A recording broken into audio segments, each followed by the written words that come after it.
უფლებათა დამცველთა გაერთიანება სპორტული ფედერაციების ხელმძღვანელებად პოლიტიკოსთა დანიშვნას აპროტესტებს. თემასთან დაკავშირებით დღეს ორგანიზაციის ხელმძღვანელმა ნიკოლოზ მჟავანაძემ პრაიმ თაიმის პრეს-კლუბში საგანგებო პრეს-კონფერენცია გამართა. უფლებადამცველები ბეისბოლის ფედერაციის საპრეზიდენტო არჩევნებს აკრიტიკებენ და არ გამორიცხავენ, რომ რიგარეშე საარჩევნო ყრილობა ქართული ფეხბურთის მმართველ ორგანოში შედგეთ, სადაც საპრეზიდენტო არჩევნები 2015 წელს არის დაგეგმილი. უფლებადამცველები სპორტული სამყაროს პოლიტიზაციას აპროტესტებენ. უფლებადამცველთა გაერთიანების ხელმძღვანელმა ნიკამ ჟავანაძემ ქართულ სპორტში განვითარებულ მოვლენებს ცელი ბრიფინგი მიუძღვნა. მისი განცხადებით სპორტულ ფედერაციებში პრეზიდენტებად უმეტესად კოალიცია ქართული ოცნების წარმომადგენლები აირჩიეს.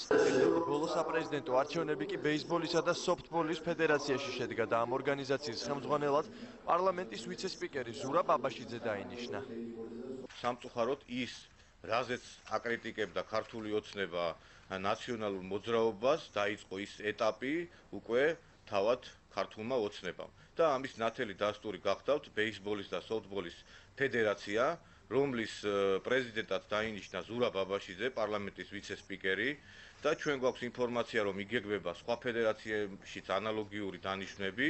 ეს ვიკიდევაც რომ ბეისბოლთან არ მქონია რაიმე სპორტული კავშირი, არც სოფტბოლთან. და მე არავის არ დაუნიშნივარ იქ მე გამირჩიეს დელეგატებმა, რომლებიც არიან ამ სპორტში სართულები, სხვადასხვა მიმართულებით. უფლებადამცველთა გაერთიანების ხელმძღვანელის განცხადებით მსგავსი პოლიტიკის გატარება სხვა ფედერაციებშიც იგეგმება. ნიკამ ჟავანაძე ამბობს, რომ შესაძლოა რიგგარეშე არჩევნები საქართველოს ფეხბურთის ფედერაციაშიც ჩატარდეს. გარდაუვალია და ჩვენ ვეჭობთ, რომ ფეხბურთის ფედერაციაშიც მოხდება მსგავსი ცვლილებები უახლოეს ხანში და ეხა თუ კი ბეისბოლი ეხა ისე განვითარებული არის საქართველოში ისეთ ძლავ ფედერაციებში პოლიტიკური დანიშვნები ვფიქრობ არ წაადგება ნამდვილად საქმეს. ის რომ მე აქ ვარ, ჩვენ რამდენჯერმე დავამტკიცეთ, რომ ეს არის ყველაფერი კანონიერად, UEFA-ს და FIFA-ს პრეტენზიები ამ ხელმძღვანელობის მიმართ არ გააჩნია. იმ ვარიანტში გადავდგები თუ ჩემ ოჯახს იარაღით დაადგებიან და სხვა ვარიანტში მე თუ დამადგებიან არ გადავდგები. მე ვიყავი და ვრჩები მოქმედი პრეზიდენტი ფეხბურთის ფედერაციის. ფეხბურთის ფედერაციის ნამდვილად არც ერთ ეტაპზე არ აკლია. ნებათაღელვა, ყოველთვის მიდის ამის შესახებ ლაპარაკი. მე ერთი რამე მინდა კაფეოდ განვაცხადო, რომ ჩვენი ხელმძღვანელი ორგანოები სადაც არის, ეს არის FIFA და UEFA. ერთი წუთითაც არასოდეს არ დამდგარა დღევანდელი ფეხბურთის ფედერაციის ხელმძღვანელის ლეგიტიმურობა ეჭქვეშ, ასე რომ ნებისმიერი ჩარევა იქნება აღქმული როგორც ძალდატანება. უფლებადამცველთა გაერთიანების ბრალდებებს დღეს სპორტისა და ახალგაზრდობის საქმეთა სამინისტრო გამოეხმაურა. ქართული სპორტის მმართველ ორგანოში აცხადებენ, რომ გარემო დეპოლიტიზირებულია და არჩევანს თავად ფედერაციების წარმომადგენლები აკეთებენ. პარლამენტის სპორტის კომიტეტისა და ოლიმპიური კომიტეტის ხელმძღვანელი ლერი ხაბელოვი კი ბრალდებებს უსაფუძვლოს უწოდებს.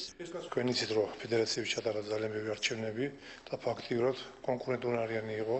იღებდა მონაწილეობას ყველა კანდიდატი იყო ნაციონალური მოძრაობიდანაც იყო ნებისმიერი საზოგადოების წარმომადგენელი იყო იმ საზოგადოების რომელიც საზოგადოებაში ტარდებოდა არჩევნები. აი პირდაპირ შემიძლია ვთქვა 95% არჩევნების რაც ჩატარდა ფედერაციებში არ ჩარეულა სახელმწიფო და არც არავის არ უთქვიათ, რომ ან ერთი კანდიდატურას მიეცით ხმა, ან მეორეს. ჩვენ არ ვერევით და შესაბამისად მე არ მაინტერესებს ამ წუთში ვინ იყო არჩეული. პირდაპირ გეტყვით, რომ ყველა ადამიანის უფლებაა იყაროს კენჭი პრეზიდენტობას. ჩვენი რეკომენდაცია დღიდან ჩვენი ხელისუფლებაში მოსვლისა და შესაბამისად ჩვენი შეხვედრები, რომელიც მიმდინარეობდა როგორც ოლიმპიური სახეობის ფედერაციასთან, ისე არაოლიმპიური სახეობის ფედერაციებთან, ჩემი როგორც მინისტრის მოადგილე სპორტის დარგში, ასევე როგორც მინისტრის, იყო ცალსახა რეკომენდაციის სახით, რომ სამყაროს უნდა გადაეწყვეტა არჩევნები. უფლებადამცველთა გაერთიანების წარმომადგენლები სპორტულ ფედერაციებში პოლიტიკური ნიშნით შერჩეული კანდიდატების წინააღმდეგ ბრძოლას აგრძელებენ. სპორტისა და ახალგაზრდობის საქმეთა სამინისტროს კი გარემოს რეალური დეპოლიტიზაციისკენ მოუწოდებენ.